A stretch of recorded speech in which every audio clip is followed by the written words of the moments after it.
Our next subject we're going to talk about is actually part two. I think if people saw our video last week, it might be up over here somewhere, about the audit, and I told you that there was some more information that came out. So again, what I did is I went online, I found a video. The state auditor of Massachusetts, Diana DiZoglio, she was on. I condensed her video down. It was probably 9 or 10 minutes. I condensed it down to like 6 or 7 minutes. What I'd like to do is I'd like people out there to listen to what she has to say.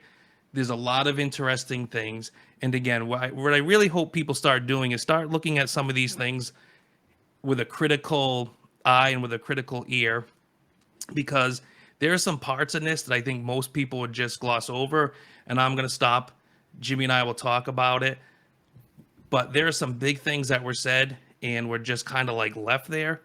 We're also linked to the whole video so people can go see the whole thing, just to show you again that all I did was I cut the video up just to save time because some things were repeated. And here we go. So let's start this right now. The audit is currently taking place right now. The audit is currently taking place right now. We have begun the process of conducting the audit, yes. So, yes, I hear that a state representative who happens to be the speaker has, suggested that he is not happy about this audit taking place, but our office is moving forward as planned, and we are currently conducting the audit. But don't you need his cooperation and the cooperation of the Senate President?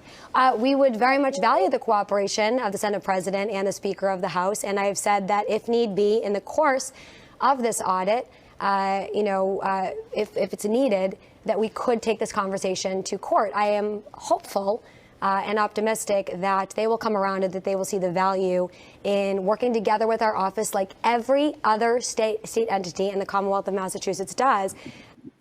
So let me pause right there. So again, so people that watched this last week, what she's talking about, you would already know. But for people that don't, we'll post a link to the video, but we'll go into a little bit right now. Is she wants to do an audit of the state legislature in Massachusetts. The current head of the House of Representatives and the Senate don't want it. They don't want it done, and they don't think she has the power. Diana DiZoglio, she's a Democrat, and as I stated last week, I don't care if she's doing an actual audit. I love it. There should be transparency.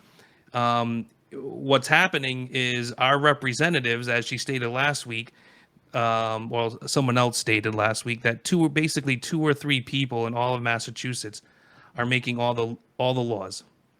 So while we sit here and we go out and we vote for people and say these are the people we want to represent us, they go up to the state house, and basically what happens is they're neutered, and only 2 or 3 people are actually making the laws. And she'll go on a little bit more to explain how that's working, but I think it's something that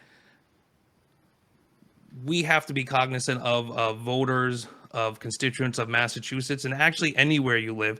If you live in Idaho, if you live in Rhode Island, if you live in Texas, we have to hold our representatives to account, that they have to do their job, right? And I think what happens is if we don't hold them to account, then what they do is they don't listen and do what the hell they want to do. And that's why I'm happy the state auditor of Massachusetts is doing this. I hope it's a legitimate one. I hope it, finds things. It sounds like she's doing the right thing. But even just the threat of an audit coming, maybe it'll make our representatives want to work for us more, or at least do the right thing. What do you say, Jim? It's nice to know there seems to be some sort of infighting in the Democrat Party as well. We talk about how much there is going on in the Republican Party and how it kind of like causing the party to not operate as efficiently as it can. So it's nice to know that there are some different lines of thinking within the Democrat Party, and they're not all marching to the same tune and taking orders from the same people. So it is refreshing to hear. I hope it continues. I hope they are able to find more, some actual shocking information with the audit. We'll see as it goes on. I'm not, I don't know. I only have so much, hope, I guess, for it, but we'll see what happens as it goes. I do like the lawsuit aspect of this too. This is what blows my mind is there's going to be a lawsuit to see if they can do this. But let's play it a little bit more, and maybe we'll get a little more information about this. In order for us to work together to increase transparency, accountability, and equity. Is there a precedent for the auditor to audit the legislature? There absolutely is. We found in the archives an audit from 1922 that was conducted. Which he says is not an audit. He called it a financial accounting. He called it a financial accountability. It was an audit of the state legislature. And we actually, speaking of precedent, we've been conducting a lot more research recently. And these are? And I have here at least 7 other audits that in our research that we've been conducting in recent weeks. Thanks to my staff, they've done tremendous work on this. And these are audits of the state legislature? We've been able to find other times where the state legislature has May I look at those? indeed been audited. Yes, Thank sir. you. Thank you. So this idea that there's not precedent, there most certainly is. Final report on activities of the Legislative Post-Audit, 1981. Office of the State Auditor's Report, 2006. State Auditor's Report on the activities of the legislature, 1986. So another audit that was conducted actually in 1991 looks at the policies and procedures surrounding an issue with overpayments that were made to a legislative court officer. So as recently, though, as 1991. We have one here from 2006. 2006. Yep. Okay, so this is one of the things I think a lot of people watching this video would just gloss over. When they would sit there, they would look at those 6 or 7 documents that were presented saying, hey, this has been done 6 or 7 times. And I'm like, oh, look, there's precedent for it. We can do it. And they say, okay, that has to be done. And that's the way they would think. And again, we want to be a little bit different on this show. We want to think a little bit different. So that's what I first thought. But then I had the second thought. Is this the type of government you want controlling your life? Because if the state auditor is supposed to audit the legislature and is supposed to audit over 200 agencies in the Massachusetts, and they don't know if they have the power to do it, and they have to go back and they have to look at the archives and then realize that, hey, people that knew the job did the job, so it's been done. But then there was people that did this job and had no idea what the heck they were doing, so it never got done. But these are the people we want controlling every aspect of our lives, and it just blows my mind, and it's just one of those things that what we should see when we see this inefficiency, when we see this lack of due diligence or this lack of people doing their jobs, it should blow our mind. We should tell these people, no, we should hold you to a higher standard. And this is one of those things that when I was running for state rep, I always told people, I'm like, listen, I want to be a state rep to show what a state rep is supposed to be.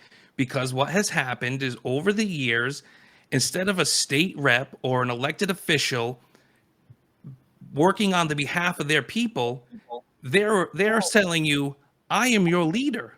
I am going to tell you what to do because I know better than you. And that's not how it works. And this is just more proves the point that they don't even know how it works. They don't know their jobs. And they just make it up as they go along. But we're supposed to listen to them. It just blows my mind.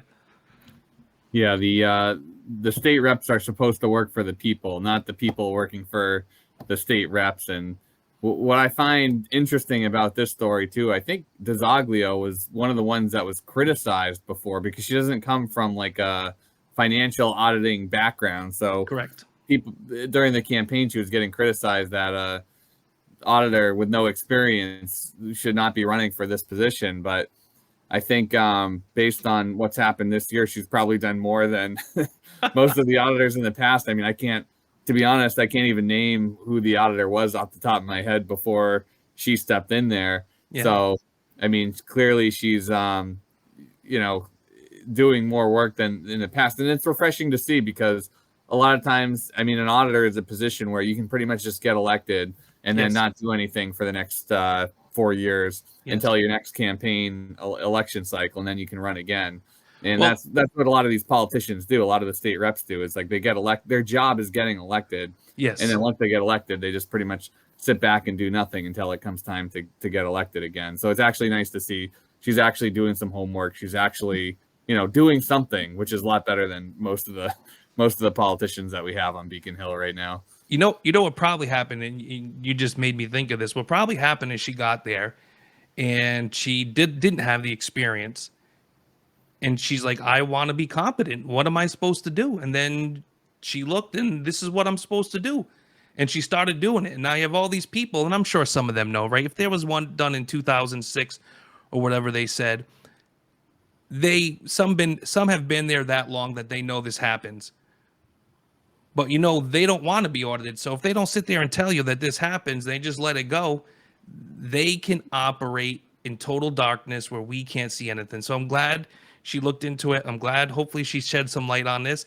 And again, if the only thing that comes out of this, in my thing, is, let's say this is all for her for political posturing so she can get some position later or do something. If that's all it is, I even, at this point right here, I like it.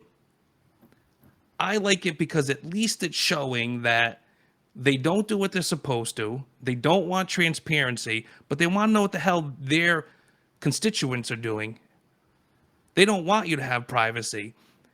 And that's not how it's supposed to happen. I'm supposed to have my privacy. You're supposed to be transparent. And this is what people need to know. And this is the discussion that we have to have, no matter if it's a state auditor in Massachusetts or it's a state auditor in another state. If you're listening in another state and your state auditor hasn't audited your legislature, call them up. Say, hey, listen, look what Massachusetts is doing. Because that's what I want you to do. You're supposed to be making sure they're doing the work they say that we elected them to do. So, that's one of the good things about this. Because again, even if nothing comes of it, what I hope is people see this and they want this and they start calling for this. And in the future, they hold these people to account. So let's listen a little bit more. Let me get to that. All right. So these were Is there just- anything missing from these? So we are looking through the reports right now and taking a deep dive again alongside all of our staff. And they're finding that there are incidents where in the annual report for the auditor's office, it's listed that there was a legislative audit conducted. However, many of those actual audits are missing. Missing. Missing. Isn't that convenient? Why would some audits be missing? I wonder. There's no precedent, but there's ones missing. So someone had to know that there was audits done. They probably weren't good, and they go missing. It reminds me of some of the FBI cases you had recently where all of a sudden they forgot to testify. They forgot to interview somebody under oath, or, all of a sudden evidence goes missing in one of the cases. And it's just like, it mysteriously goes missing. I think we all know what happened in those situations. Yeah. All right, let's do These are the ones we were able to recover from the archives in the State House Library. There's more where these came from. We just need to find them. So you have said that the audit has begun. What is where do we go from here? The audit continues, and if you have to fight in court to continue it, you will. Yes, we have said that, if it's needed, that we will have this conversation in court. But again, there is clear precedent that this has been done before. And this is an opportunity for the legislature to work alongside of our office to help voters access what's actually going on in the state legislature. The state legislature here in Massachusetts is ranked as one of the least transparent state legislatures in the I wish he said it louder for the people in the back. Our state legislature is one of the least transparent in the United States. Well, I have no doubt. They passed laws last year to make it less transparent. Right. Crazy. But what if Diana DeZoglio is like a mastermind that's like really like some conservative like lady and has just like ran in the Democrat Party the whole time because that's what she's seen as like the best opportunity to actually like get in and make change? Like I'm like at this point I'm like maybe she has some like deep mastermind strategy going on behind all this stuff. I'd hate to sit there and do that, but there is something she says later that kind of gets me thinking. I guess she had to sign a confidentiality agreement when she was. I'm just joking around, but like that would actually not be. I mean, given the way Massachusetts is, there's probably be a lot of people that would be better served, like running undercover. And I mean, if she's in the city, there's no chance that a Republican has running in the city right now in Massachusetts. So I'm like, you'd almost be better off running undercover as a Democrat, and then once you get elected, all of a sudden speaking up. Yeah, who knows? But again, even just saying that out, right? Saying that out on Boston News, saying that we're one of the most or one of the least transparent legislatures in all of America. That's what people need to know. Like, we should be ringing bells. We should be telling everybody, like, hey, listen, the people we elect to do our business don't want you to know what they're doing. I tell you what, that's almost like me hiring somebody and I'm like, hey, what'd you do today? And they'd be like, yeah, you don't need to know. Right. Like, what'd you do this week? You don't need to know. What did you do this month? You don't need to know. What'd you do these last couple of years? You don't need to know. Where are your timesheets? Yeah, where are your time sheets? But you need to give me a raise. That's what you need to do. Right. So let's listen some more. Entire nation. We can do better. We should do better. We must do better. And the auditor's office is here to help. But you won't hesitate to use taxpayer funds to push this in court. Yeah, you know, I heard the speaker bring up the use of taxpayer funds if this has to go to court. The reality is that, you know, if the speaker or anybody else who was concerned about this was really interested in taxpayer dollars being wasted on this, then they would welcome the opportunity for an audit, which would seek to make sure that there's no potential waste, fraud, and abuse going on in the legislature, right? And they would also work alongside of us to prevent this from having to go to court, recognizing the clear precedent that exists. So, you know, we don't want to have to go to court, and we're hoping that legislative leaders will welcome this audit to prevent that from happening. The other thing I have to talk about there is of how that always gets kicked around, the tax dollar thing, because there's a big difference between new tax dollars and existing tax dollars. Yes. So when a lot of these new spending programs get put in place, like the millionaire's tax, right, that just got passed in Massachusetts, that's people that are getting taxed more and they're spending new dollars. But what they're talking about here, from my understanding, for the most part, is like, if this goes to a court, you're talking about people that are already on government salary. They're already getting paid out of taxpayer dollars. So you're not talking about really spending a lot of new, like, you're not increasing taxes and bringing new taxpayer dollars into this. You're pretty much just allocating time that people are already getting paid to do their jobs to get put on this stuff that who knows what they're doing. You know, at least we know what they're doing now. So I think that's like a big, kind of like illusion that gets put out in the media a lot.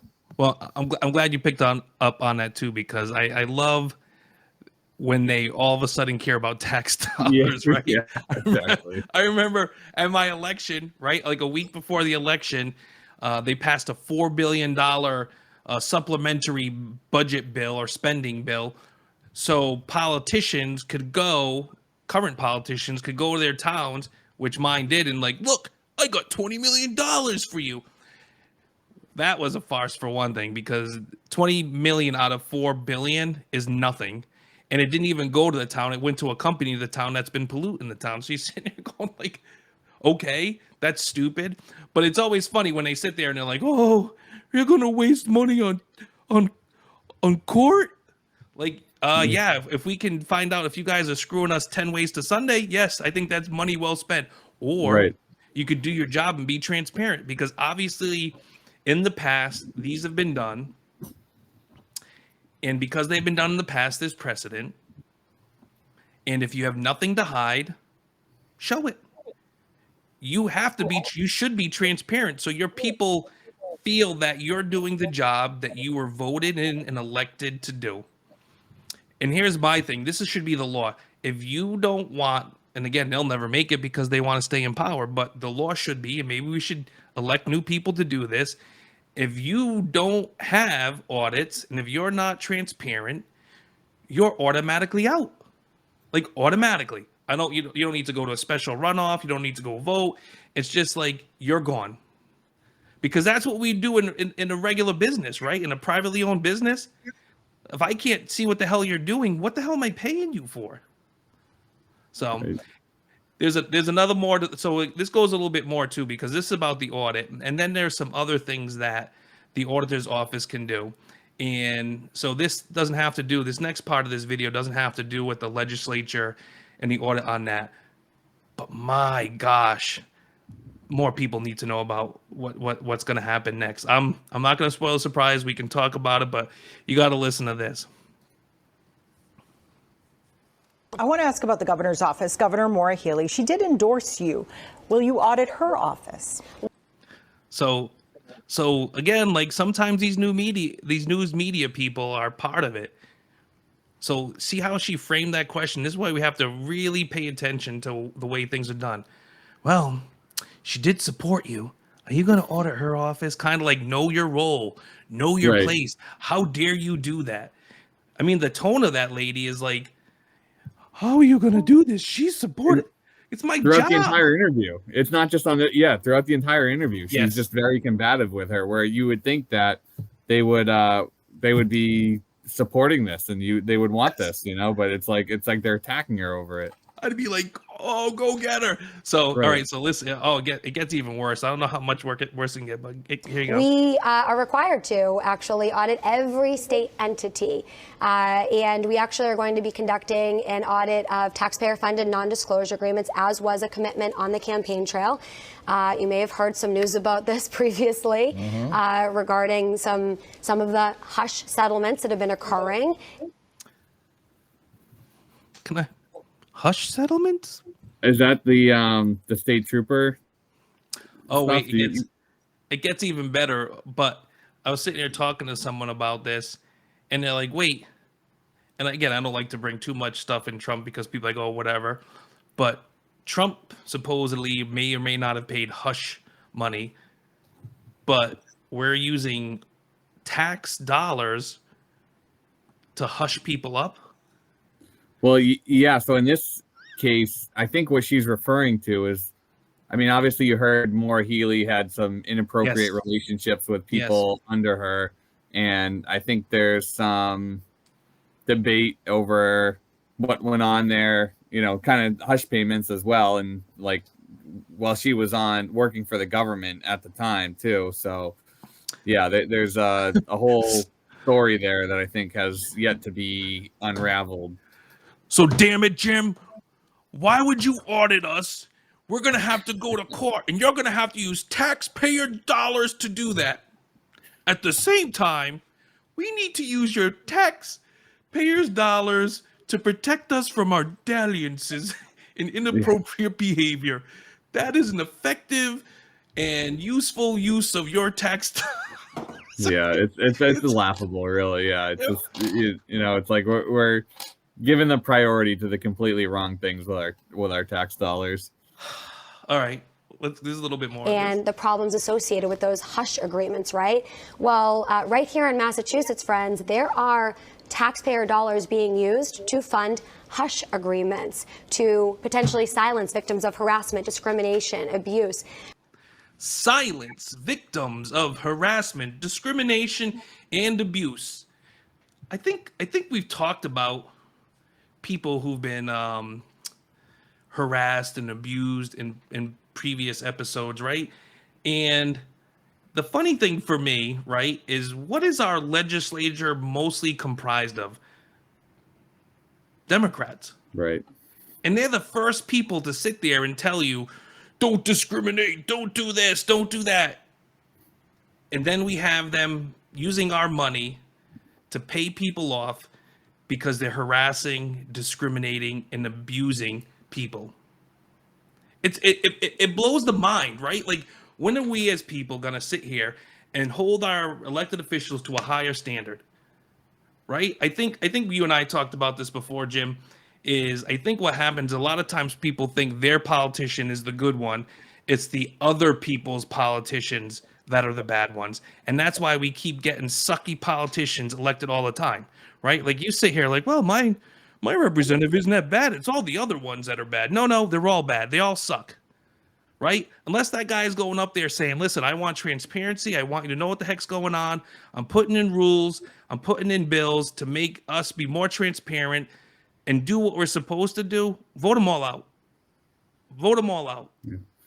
And I've heard it several times on the campaign trail where we had identified businesses that were known as being conservative or donating to Republicans. So we reached out to them, and they have let us know that shortly after donating to Republican causes, there was a case opened up with them with the Attorney General's office. So there's definitely a lot of allegations of the Attorney General's office being used, weaponized and politicized, even in Massachusetts, to go after businesses that don't support the Democrat cause. Well, even in mine, like, people didn't want to come out and say they were supporting, because if they did, they were afraid that their state rep would do something to them. And you sit there like, this isn't how it's supposed to work. Now, granted, when they go into the voting booth and they vote, they probably voted for me. But if that's how it's working, it's broken. There was one business that we talked to. I won't say their name just because I don't want it to get too public. But they said that after they had donated to like a big Republican candidate, they hire workers from all over, and they mostly source from within their own neighborhood, which is a pretty small rural neighborhood in Massachusetts. So you wouldn't think that there'd be like a lot of immigration issues. And they had just someone, I think, had lied on their immigration status. I know this is going, paperwork. So they had hired them just thinking that they were, a regular citizen or whatnot. And then turns out that the Attorney General's office opened up a case for hiring illegals and having illegals. It's like you have so many happening, so much of this happening in Massachusetts that they don't check. They sweep it all under the rug. Yet they identify this one business as breaking the law, and that's who they go after. So it's funny you say that, because next week you and I are going to do a segment on how Boston is giving free tuition to all its residents, and doesn't matter your immigration status. And Mayor Wu gets on TV and talks about it like, you don't even have to be a citizen of the United States. You could just be a resident of Boston and you're going to get free tuition. However, if you donate money to the wrong party, we're going to send the Attorney General after you. But we care about your taxes and we care about the immigrants, as long as they do what we want them to do and you do what we want you to do. Exactly. Oh my gosh. So just a little bit more of this video. All sorts of things. We are following actually a Montana audit that was done of non-disclosure agreements in the state of Montana that actually they did a great job at shining a light on how much in taxpayer dollars was spent on silencing employees in state government and potentially protecting powerful perpetrators of harassment, discrimination, abuse, assault. We know about the Harvey Weinstein. Oh, she just added assault into there. But this is what I do like. And again, this is where I said people, no matter where they live, and again, sometimes we talk about Massachusetts politics, but I think this can be applied to most states. And what I do like that she did is she said, hey, listen, we copied another state and what they did because it was effective and it had proven results. That's how we're supposed to get better. We're not supposed to sit here and reinvent the wheel all the time. But like I said, that's why I'm impressed with Diana Dizoglio, the auditor. And I hope she's really moving forward.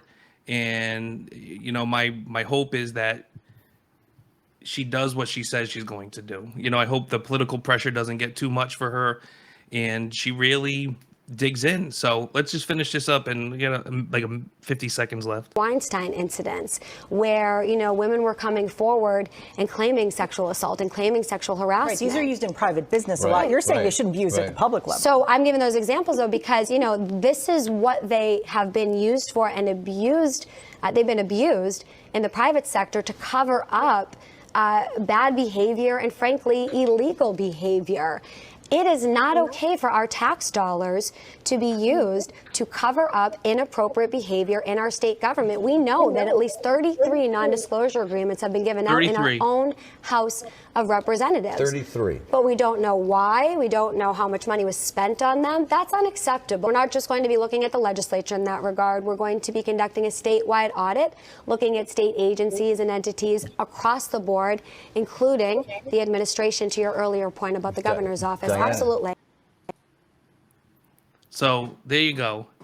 I give her credit. I hope she's a lady of her word. She's wearing red too in that interview. Do you think that's like a message that, hey, I'm not on your team? I don't know. That's a good one. Her first one from last week's video, I think she was wearing blue though. So I don't know. Maybe it was like a power move or whatever. But Yeah. she's a strong lady. I don't know if I can use that word. She's a strong auditor. She's a And strong y'all. She's a strong y'all. She's strong, y'all. If you don't know, we're talking about, watch our other video about the DEI and the superintendent not getting DEI, a job. not DIE, because that it's Yeah, a good thing yeah. they chose that. Watch that our other video, be in the links or sequence. description or somewhere around here.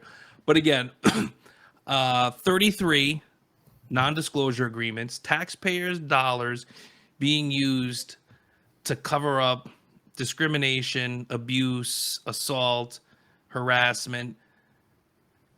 And then you have the Speaker of the House sitting there like, oh, it'd be a waste of taxpayer dollars to go to court to see what we're doing. It's but again, that's why I love it, because again, even if nothing comes of this, hopefully this stuff gets out, right? Share this video with people. Like, we'll put timestamps in there, so you can just go to the timestamp, say, hey, look at just these couple of timestamps, a couple of minutes, just to see what the heck is going on, and say enough. And like we talked about too, it's like, what was that? Was that WGBH, or who was conducting that? interview? WBZ.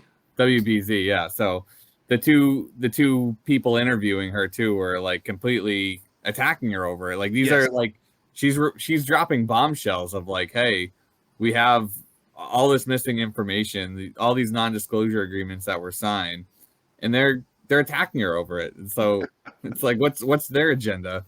You would think that they'd be like, oh, tell us more. Like, we want to learn more. Like, where is this going? What do you expect to find? Like, what's the timeline of this? But no, it's like, why are you doing this? Oh, you're going to be doing them too? Are you going to be investigating? They supported you. Are you going to investigate people who supported you too? It's just, Listen, only we're allowed to do investigative journalism based on what the people in power tell us to investigate. Yeah. Right? That's what's going on. And again, good for her. I will support this. Like, again, maybe 99% of the things we don't agree on, I don't know. But I will give people credit, and I will support people that are doing good work. And I think this is good work, because even, like I said, if nothing ever comes from this, just those little bits of information, I hope gets out to more and more people so they understand what is really going on. And if you watch our shows, we have them broken down into segments, so you don't have to watch the whole show at once. You'll start to see a common theme, and I don't think we ever sat there, Jim, and thought like, this is what we want to do. But it seemed that the stories, when you start getting into the stories and you start getting into the issues, no matter what they are, the common theme is they want to do, your elected officials want to do what they want to do, and they don't work for you, and they could give a damn about you, and they know better than you. And if you go against them, they're going to try destroying you. And it's a theme that if people don't recognize that really quick, before we know it, we could be in a bad place. So we have to start paying attention. We have to start noticing. And truthfully, we have to start holding them to account. And, part of that is voting them out. Part of that is calling them up or going to when they have office hours and being like, enough. What are you yeah, they want to investigate your $601 Venmo transaction. Yeah. But we have a statewide position, an auditor. This isn't like some fringe position. This is one of the 4 statewide positions that we have. You want to conduct an audit, which is like the very crux of what that position does. And it's like, you can't do that, So it's like, it's just unbelievable. Everyone else conduct an audit on everyone else. And again, I think I made mention this in an old episode, is I think what happens is the reason why they want to audit our $600 is because it's a kind of a projection, right? I think not all of them, but a lot of them are corrupt or do things that they know isn't right. So they just assume everyone is like them. And if everyone's like them, we're screwing them, and how dare you screw them? So let's audit you. That's not how it works, right? We're supposed to maintain our privacy. You're elected to maintain our privacy, and you're supposed to be transparent. So The other thing I like about this audit too is the more spotlight is shown on Diana DeZoglio in this audit, the more pressure there is for her to produce results as well. Yes. So like if she comes out of this with nothing, obviously that's going to be, that's going to reflect poorly on her. So the more pressure, the more spotlight that's put on this is like the more, I guess, the more pressure there is to find results in this audit. I agree with you to a point. I do think this, though. I think, like I said earlier in the show, like we're building structures to hopefully get this information out. So if things didn't happen, like you or I would talk about it, hopefully people that watch our show would share it with other people, so a lot of people would know, okay? However, the mainstream media would love that she didn't, so they would spin it a certain way, or they would just not even discuss it. And that's one of the problems. And that's why we need to pay attention. I know a lot of people don't want to watch shows like this, don't want to spend the time. So we're going to be on Spotify. We're going to be Apple Podcasts. So if you want to listen on your drive, if you want to tell people about us so they can listen to it just to get informed. We need to be informed. They love that we're not informed. Your elected officials love that you don't know what the heck they're doing. When like I said, in some of the past shows when I was running for office and I put out my opponent's voting record, she was telling everyone it was a lie. You can go right on the website. It's not a lie. So she either didn't know what she was voting or she didn't want that out. And I don't think our elected officials want this information out. They want to work in total darkness from you so they can do what the hell they want. You be damned. And I don't know if it's just because they think they know better. I don't know if it's because they get barking orders at a national level, like this is what you're going to do. But whatever it is, we have to change it. And based on the first thing we talked about today, right, when we talked about Happy Easter and about sacrifice, for things to change, it's going to take a lot of people in every state, because this is going on in a lot of states. It's going to take a lot of people to finally get out of their comfort zone and do something, whether that's going to your selectmen's meetings, school committee meetings, going to see your state rep, writing letters, making phone calls, talking to other people, sharing this show, sharing parts of this show so people understand what's going on, talking about it. It doesn't matter. Like, you're going to have to get out of your comfort zone. You're going to have to sacrifice something in order for things to change. If people aren't willing to do that, they're just going to keep on doing what they're doing. So I hope you and I continue this fight. I know we're going to continue this fight. And what we're going to do in future episodes of the Justin Thurber Show, also, we're going to have people on that are actively fighting daily to make Massachusetts a better place. Some have been doing it for years. Some have started recently. We're going to show them, have them on the show to talk about that. Because what we want to do is we want to encourage people out there to do great things. And to do great things, it takes sacrifice. One last thing. Yesterday in one of the towns that's in my district, they had a local election. And the people that I wanted to win, most of them won. Most of them are just average, everyday citizens that want things to be better. And it's tough to stand up. It's tough to say, I'll do it. It's tough to get under that scrutiny. It's tough to take on an additional responsibility. So I thank them. Oh my gosh, I went out and stood out with them for a little while yesterday. And they're like, thank you for coming out. I'm like, no, thank you for doing this, because I understand it's not easy. We've grown accustomed to having a comfortable lifestyle where we just want to be comfortable. We don't want the sharp edges of life, as I said earlier. We want everything softened. Well, because of that, life's getting harder. And if we keep ignoring the problem, it's going to be real bad for our kids. And that's something I won't stand for. I know a lot of people out there are starting to stand up because they're not going to stand for it. And again, it's going to take time. It's going to take sacrifice. And I hope more people stand up. Yeah, and I think it ties all back into, like you just said, the sacrifice theme too. And we talked about some big sacrifices at the beginning, but really all you have to do to get involved is just small sacrifices. Yes. Is a great place to start. If you just show up to even just a select board meeting, a lot of them, they have them on the community television. So my town, they have a channel of community television. Tune into a select board meeting, tune into a planning board meeting, show up, help support a candidate. Just, make a small sacrifice if it's just a couple hours of your week and reach out or learn a little bit more about an issue going on in town. And that's all it takes. Is if we have a lot of people making a few small sacrifices, it starts to build up, and we start to build in the right direction, and we can start to move forward. So I think that's a great tie into today's theme. Yeah. Well, again, I always think we have kind of good discussions. I hope people that watch the show look at things different, right? That's part of our objective on this show is to, as I said earlier, come at topics that have been around for a long time and shed a different light. Like, think about it different. How can we do things different, or how can we think about this different, or how can we operate different within what's happening around us?